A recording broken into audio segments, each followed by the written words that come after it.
Hello everyone. In this video, we are going to discuss how we can create a room without using an AutoCAD plan, and by using all the information like this we have in the form of dimensions.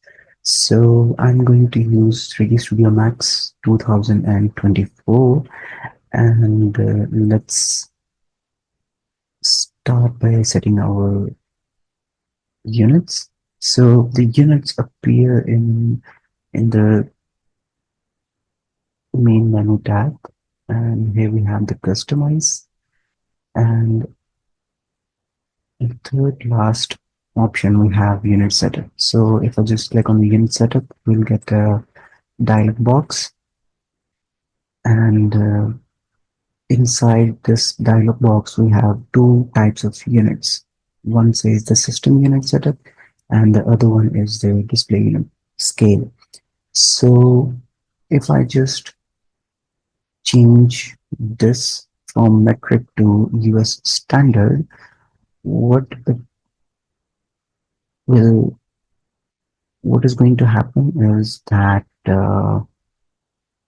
all my display units will be in the feet and inches.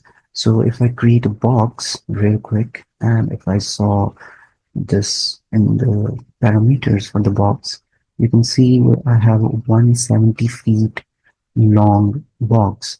But actually, if I want to draw a box that has a 10 feet length, so let's just change this from 107 to 174 to 1 to 10 feet. You can see the 10 feet seems to be very small, like a 9-inch wall thickness.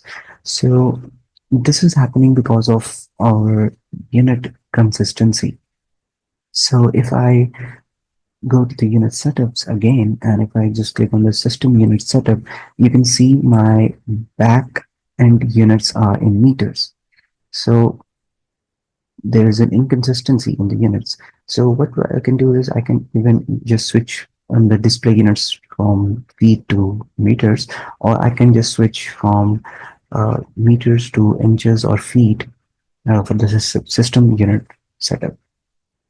So make sure these units are consistent, otherwise your file is going to be like uh, a, a converted file from one system to another system. So in order to get the consistent results, we are going to get our or change our units uh, in the display unit scale.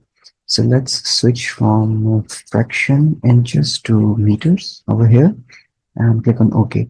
So now this is going to be a 3.048 meters, which in conversion case is kind of a correct conversion, because if I just convert this to feet or meters, this will be the conversion factor for that converging the systems.